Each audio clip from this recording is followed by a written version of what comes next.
Assalamualaikum warahmatullahi wabarakatuh. Teman-teman sekalian, pernah nggak sih kebayang ketika dulu masih ada Imperium Romawi dan Imperium Persia?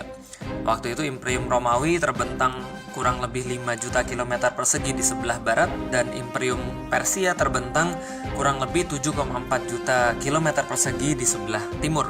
Nah, pada saat itu ada suatu peradaban baru yang muncul di tengah-tengah raksasa-raksasa itu, namanya peradaban Islam. Ternyata kurang dari 100 tahun, Islam bisa mengalahkan peradaban Persia yang sudah dibangun selama ribuan tahun dan peradaban Romawi yang sudah dibangun 500-an tahun. Pertanyaannya, apa yang menginspirasi mereka? Apa yang menjadi dorongan-dorongan mereka? Dan sekarang kita lihat justru Islam terpuruk dan tidak seperti pada dahulu kala kita lihat dalam sejarah. Inilah yang saya coba jawab dan teman-teman bisa baca di dalam buku saya, Beyond the Inspiration.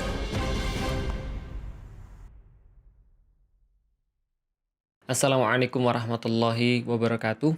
Alhamdulillah, puji dan syukur senantiasa kita panjatkan kepada Allah Subhanahu wa Ta'ala yang telah memberikan kita kembali lagi waktu untuk menjalani puasa Ramadan pada tahun ini, pada tahun 2021, dan Allah memberikan kita tidak hanya kesempatan tapi juga keimanan yang membuat kesemuanya itu menjadi mungkin, kekuatan, kesempatan, dan juga keimanan.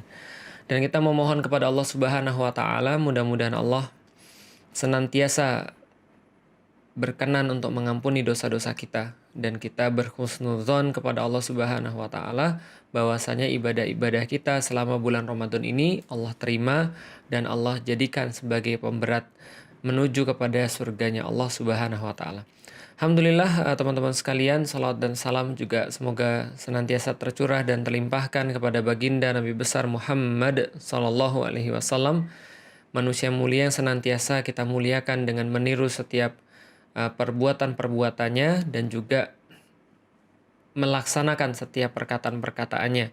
Maka kerinduan kita kepada beliau sallallahu alaihi wasallam mudah-mudahan senantiasa bisa kita sampaikan dengan mengikuti sunnah-sunnah beliau yang telah ditunjukkannya kepada kita. Dan ini adalah salah satu pembahasan kita tentang Rasulullah yang mengajari kita bagaimana cara pandang terhadap mati. Dan kita sudah bahas ini semenjak episode yang ke-41, 42, 43, dan sekarang ke-44. Masih di bahasan buku Beyond the Inspiration di bab yang terakhir atau bab yang ke-7. Jadi teman-teman sekalian, cara pandang ini sangat penting. Kenapa? Karena bagaimana cara kita melihat kepada kehidupan, begitulah cara kita akan menjalani kehidupan. Apabila kita melihat kehidupan seperti orang-orang yang tidak beriman, bahwa dunia ini adalah segala-galanya, mereka pikir bahwa ini adalah tempat di mana kita merasakan kenikmatan, tidak ada lagi kehidupan setelah ini, maka wajar kalau mereka sangat ngoyo pada kehidupan ini saja, tidak pada pemikiran setelah kehidupan ini. Tapi ketika seseorang muslim, dia itu berpikir bahwa dunia ini bukan akhir daripada segala-galanya, maka dia akan berpikir tidak hanya untuk memaksimalkan hidup di dunia, tapi memaksimalkan hidup di dunia itu untuk mencapai sesuatu di akhirat. Ibarat gini, ibarat kalau ada orang yang merasa bahwa dunia ini adalah segala-galanya, kenikmatan hidup ini cuma ada di dunia, maka kalau dia sengsara di dunia, dia pikir ya udahlah, saya akan bunuh diri aja. Kenapa? Karena bunuh diri adalah penyelesai masalah. Di dalam Islam nggak pernah bunuh diri itu menyelesaikan masalah. Kenapa? Karena justru bunuh diri itu adalah satu masalah yang baru. Kenapa? Karena di waktu setelah dia nanti meninggal, dia nanti mati, ternyata masalahnya nggak selesai sampai di situ. Tapi justru dia akan dimintai pertanggungjawaban terhadap apa yang dilakukan pada diri dia. Maka seorang muslim, dia tidak hanya maksimal di dunia, tapi dia juga dia tidak hanya maksimal di dunia, tapi dia menjadikan kemaksimalan di dunia ini sebagai cara dia untuk bisa mendapatkan yang terbaik di akhirat. Kalau saya andaikan, orang-orang muslim itu secara alamiah harusnya lebih semangat, harusnya lebih perform, harusnya lebih maksimal dalam kehidupannya dibandingkan dengan orang-orang yang tidak beriman. Kenapa? Karena orang-orang beriman tuh lebih panjang jarak tempuhnya, lebih jauh perjalanannya.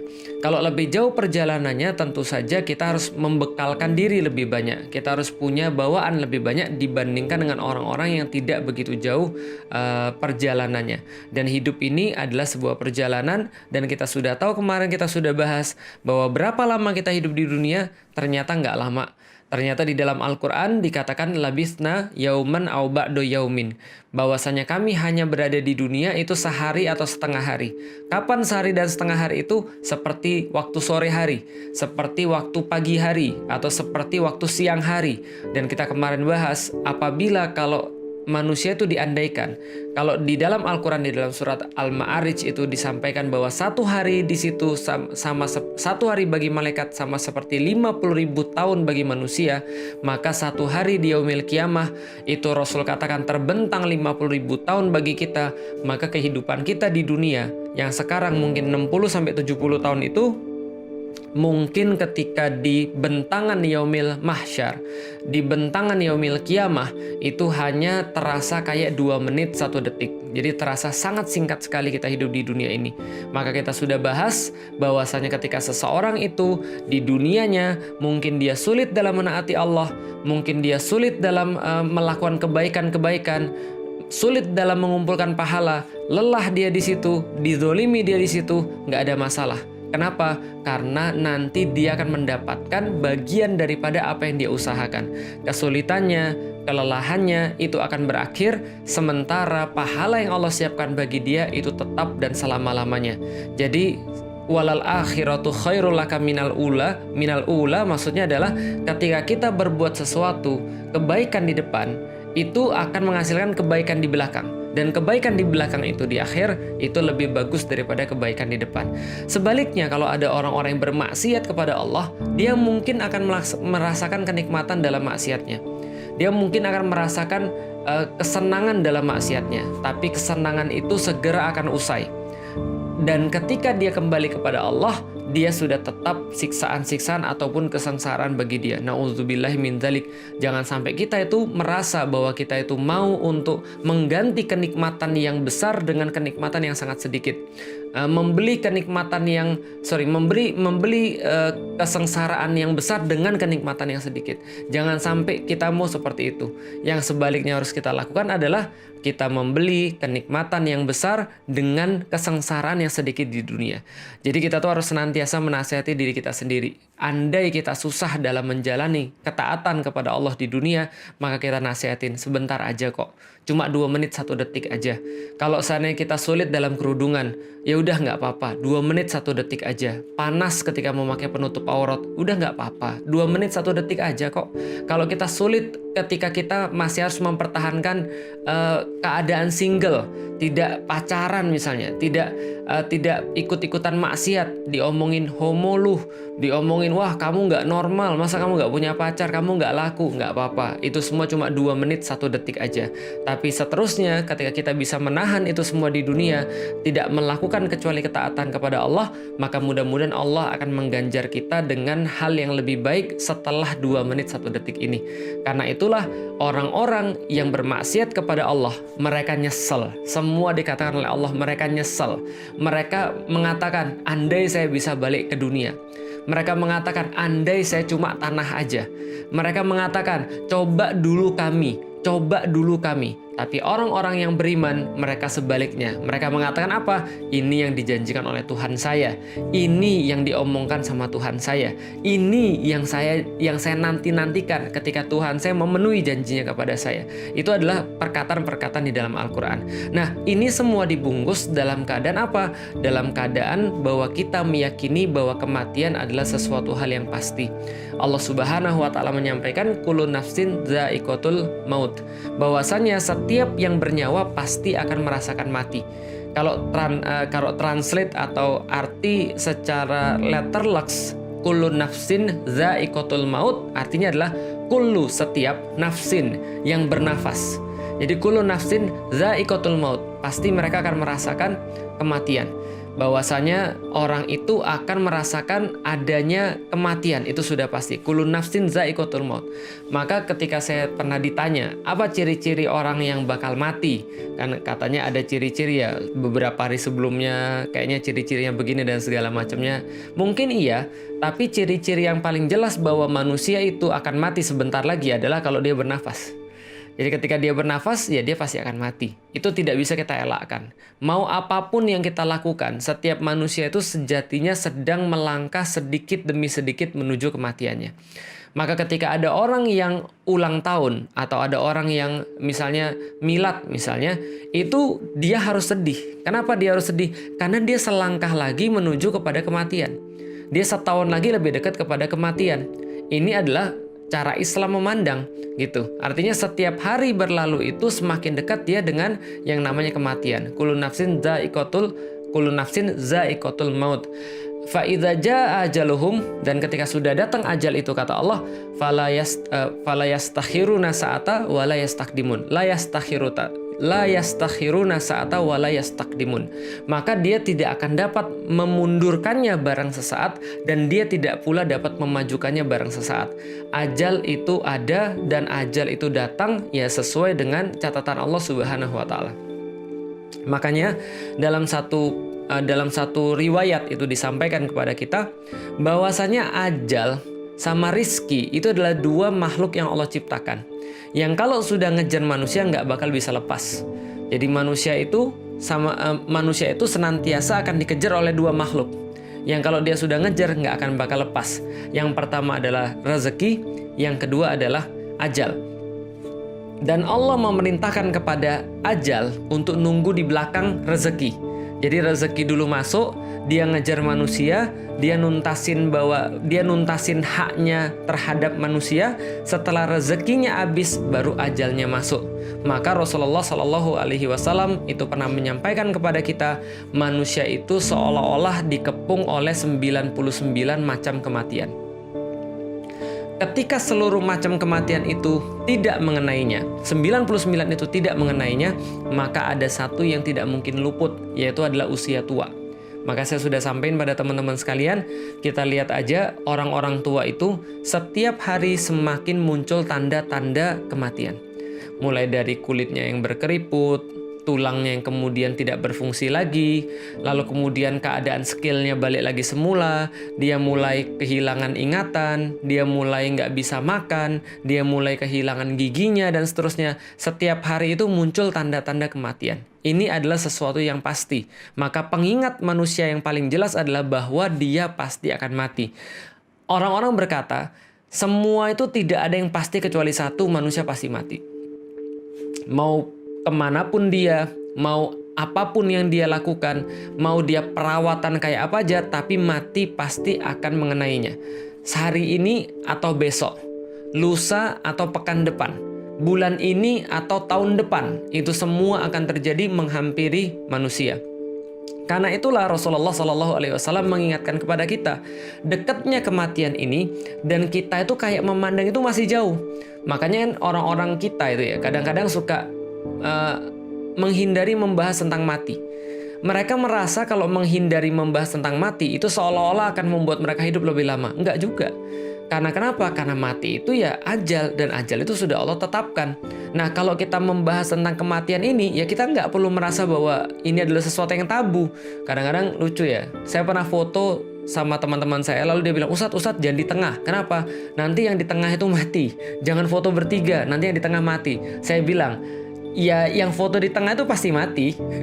Yang foto di tengah itu pasti mati. Yang foto di pinggir juga pasti mati. Yang motoin aja pasti mati kok. Yang nggak foto juga pasti mati. Lah kenapa? Kullu nafsin za'iqatul maut. Setiap manusia itu akan merasakan mati. Dan kita itu masalahnya bukan matinya. Jadi gini ya teman-teman sekalian. Anda itu mesti khawatir terhadap sesuatu yang belum pasti. Jangan khawatir terhadap sesuatu yang sudah pasti. Contoh, matahari itu ya terbitnya dari sebelah timur. Itu udah pasti. Jadi jangan khawatir. Di Indonesia itu kalau sudah habis maghrib, di tempat lain juga ya pasti gelap. Itu nggak usah khawatir. Ngapain kita mengkhawatirkan dengan sesuatu yang sudah pasti? Yang kita harus khawatirkan itu adalah sesuatu yang belum pasti. Contoh, rezeki Allah itu sudah pasti. Selama dia masih ada, kita masih hidup. Yang belum pasti apa? Yang belum pasti itu amal-amal kita. Itu belum pasti. Maka yang harus dikhawatirkan amal-amal kita, bukan sesuatu yang sudah pasti. Pertanyaannya, mati pasti nggak? Pasti. Lah terus ngapain takut? Yang kita takutkan itu bukan matinya, Ustadz. Tapi bagaimana cara matinya? Nah, itu betul. Nah, mati itu pasti. Cara matinya belum pasti. Nah, itu yang harus ditakutkan. Matinya dalam keadaan husnul khotimah kah? Matinya dalam keadaan tidak husnul khotimah kah? Itu yang kita harus takut. Tapi kalau matinya sendiri, yang ngapain ditakutkan? Kalau matinya kita takutkan, kita salah. Kenapa? Jangan pernah menakutkan sesuatu yang sudah pasti. Yang kita bahas itu adalah yang belum pasti. Nah, makanya Rasulullah Shallallahu Alaihi Wasallam senantiasa mengingatkan tentang kematian ini. Misal, Rasulullah menyampaikan kepada kita tentang penyakit-penyakit manusia. Dan penyakit di antara yang paling parah adalah penyakit namanya panjang angan-angan. Rasul katakan begini. Jadi gini, Rasul menggambarkan di sebuah tanah. Jadi satu waktu Rasul tuh ngambil kayu, lalu menggambarkan di pasir. Ketika itu Rasul gambarnya begini. Rasul gambarkan satu garis alif gitu. Jadi Rasul katakan ini adalah manusia. Jadi ini adalah manusia, gambar kayak alif gitu. Lalu kemudian Rasul mengelilingi alif tadi itu dengan kotak. Dan ini adalah kematian yang mengelilingi dia. Dan ini adalah ajal yang mengelilingi dia.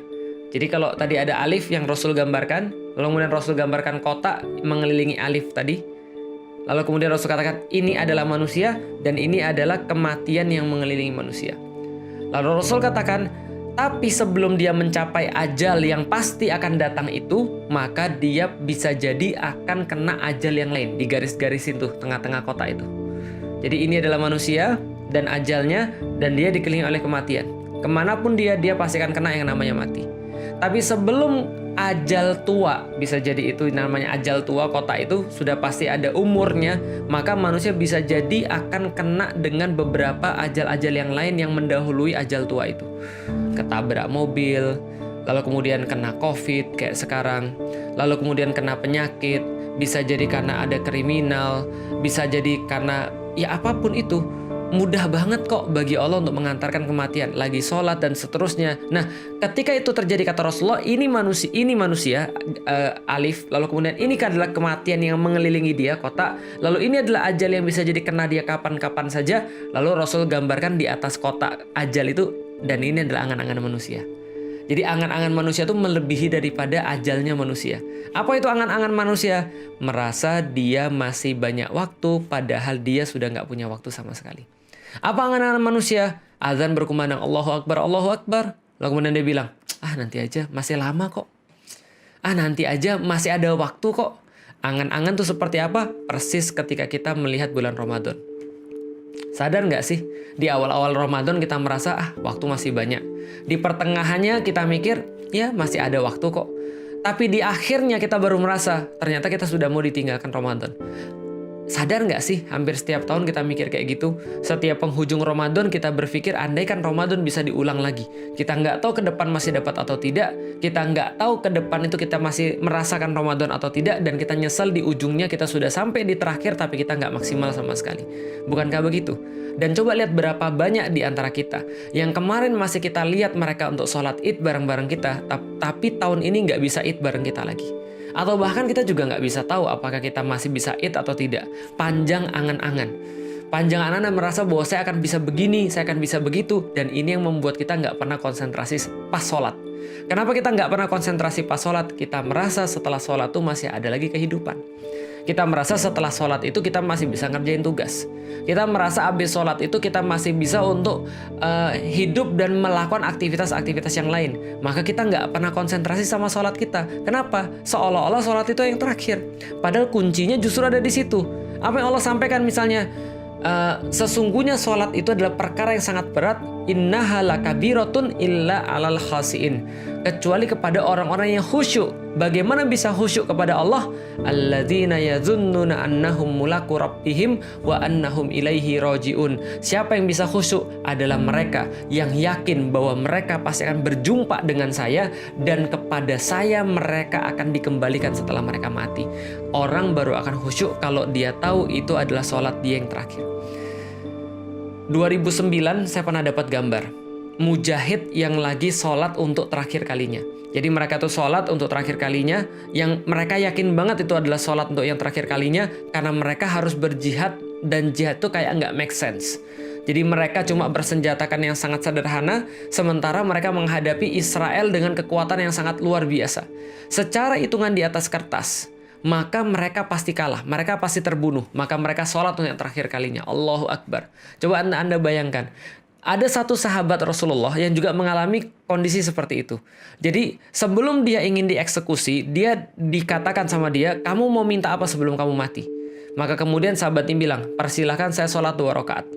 Maka dia sholat tuh lumayan lama. Ketika dia selesai sholat itu, dia bilang sama orang yang mau eksekusi dia, kalau andaikan saya itu tidak khawatir, kalau Anda ngira saya sholat lama-lama karena saya takut mati, saya akan sholat lebih lama lagi. Tapi karena saya nggak mau kamu ngira saya takut mati, maka saya selesaiin sholat saya. Bayangkan kalau ini adalah sholat teman-teman yang terakhir. Setelah selesai sholat itu, teman-teman tidak akan pernah sholat lagi, maka apa yang teman-teman akan lakukan dalam sholat itu? Seperti apa teman-teman akan mengucapkan Alhamdulillahi Rabbil Alamin, Ar-Rahmanir Rahim, Maliki Yaumiddin, Iyyaka na'budu wa iyyaka nasta'in, dan seterusnya.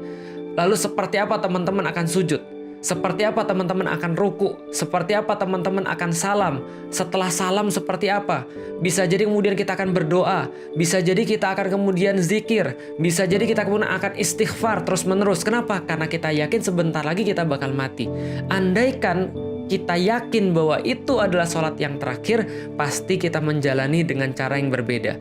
Kenapa kita itu banyak nggak khusyuknya? Karena kita panjang angan-angan, merasa setelah itu kita bakal masih hidup lagi. Maka kata orang, panjang angan-angan itu temennya ada 2. Apa yang pertama? Hubud dunia. Dia terlalu cinta dunia, maka dia panjang angan-angan. Dia merasa dia nggak bakal mati. Yang kedua adalah dia itu merasa bahwa selain pertama dia hubud dunia, dia itu bodoh dalam kehidupan dia. Kebodohan hamba merasa bahwa hidup itu masih panjang. Yang kedua, hubud dunia wa karahiyatul maut. Dia cinta dunia dan dia benci sekali dengan yang namanya mati. Maka dia jadi panjang angan-angan. Padahal belum tentu. Contoh misalnya, bagi hidup saya secara pribadi, saya nggak tahu hidup teman-teman sekalian. Tapi saya yakin Allah pasti mengirimkan hidayah-hidayah pada teman-teman sekalian, sehingga teman-teman itu meyakini bahwa bisa jadi hidup saya itu singkat. Saya secara pribadi, kejadian itu pada tahun 2011. Gozi baru lahir, nggak sampai 5 hari, saya ingat banget pada saat itu, Gozi itu lahir kalau nggak salah 28 Juli. Jadi 28 Juli atau 26, saya lupa, nanti coba cek lagi. 26 atau 28 Juli. Tapi yang jelas, pada saat itu teman-teman sekalian, Ramadan pertama itu jatuh pada tanggal 1 Agustus. Pada tahun 2011. Dan saya ingat banget, Gozi baru lahir di rumah sakit, belum boleh pulang karena harus dirawat di rumah sakit. Istri saya harus setiap hari nganterin ASI ke situ. Lalu kemudian pagi-pagi subuh-subuh pada tanggal 31 Juli itu, saya harus pergi untuk ngisi kajian subuh di daerah Bintara. Ngisi kajian subuh. Saya bilang sama istri saya, Dek, Abi pergi ya. Istri saya tuh masih agak ngantuk, capek karena harus bolak-balik rumah sakit dan barusan selesai melahirkan. Dia bilang iya Abi, pergi aja. Bismillah, mudah-mudahan nggak ada masalah. Di jalan itu teman-teman sekalian, pas mau kajian sholat subuh itu, mobil saya kebalik di jalan. Jadi mobil saya 2 kali koprol di jalan tol, kemudian jatuh dalam keadaan ringsek habis dan nggak bisa diperbaiki lagi chasisnya. Tapi alhamdulillah saya selamat. Tapi ada di situ kemudian yang saya rasakan apa? Ya Allah masih ngasih saya injury time. Allah masih ngasih saya waktu tambahan. Dari situlah kemudian dari situlah saya merasakan itulah Ramadan paling indah dalam hidup saya. Kenapa? Karena saya benar-benar merasa dekat mati. Saya benar-benar merasa kalau andaikan ada yang salah, kepala saya bisa jadi hancur, bisa jadi kemudian kepala saya patah, bisa jadi kemudian saya kecelakaan dan kemudian nggak bisa lihat lagi. Dan waktu kecelakaan itu sendiri, apa yang saya pikirkan ketika koprol di jalan kayak gitu? Waktu kan berjalan lambat. Saya selalu mikir begini, wah ini Gozi jadi anak yatim ini. Istri saya jadi janda ini. Ini Alila nggak punya abi lagi nih. Ini kayaknya Koko juga nggak punya abi lagi. Kenapa? Ya tadi, karena kita merasa mati itu dekat. Tapi kalau kita merasa mati itu jauh, kita merasa bahwa ajal itu jauh, maka disitulah pintu kemaksiatan terbuka. Ketika kita merasa setelah ini bisa taubat, kita merasa setelah ini kita bisa melakukan perkara-perkara yang lain. Padahal berapa banyak di antara kita melihat bahwa mati tidak ada hubungannya dengan sakit dan nggak ada hubungannya dengan tua. Kadang-kadang kita merasa kayak gitu kan ya, karena tadi virus panjang angan-angan tadi. Kita melihat, saya masih muda, kan mati kan kalau sudah tua. Saya sehat, kan mati kan kalau sakit. Antum mau berapa kali diingetin ketika COVID ini ada orang sehat tiba-tiba 2 hari kemudian hilang. Orang-orang pada bilang apa? Nggak nyangka, kan gitu kan ya? Nggak nyangka itu kan adalah kata-kata yang sering kita dengar ketika kita takziah kepada orang. Antum pernah takziah nggak sih? Ketika kita takziah pada orang, kata-kata apa paling apa yang kita sering dengar? Kata-kata tadi. Gua nggak nyangka loh, kemarin barusan sepedaan bareng, kemarin barusan kajian bareng. Berapa banyak kita dengar kayak gitu? Nggak nyangka, ya Allah masih muda. Kasus kemarin ketika kapal selam, siapa yang nyangka bahwa dalam menjalankan tugas tiba-tiba kemudian mereka mendapatkan ujian kayak gitu, yang kemudian harus mengirim mereka untuk lebih dulu berjumpa dengan Allah. Bagaimana keluarganya? Ketika keluarganya diwawancara, apakah ada firasat-firasat ataupun apakah ada pikiran-pikiran? Nggak nyangka sama sekali.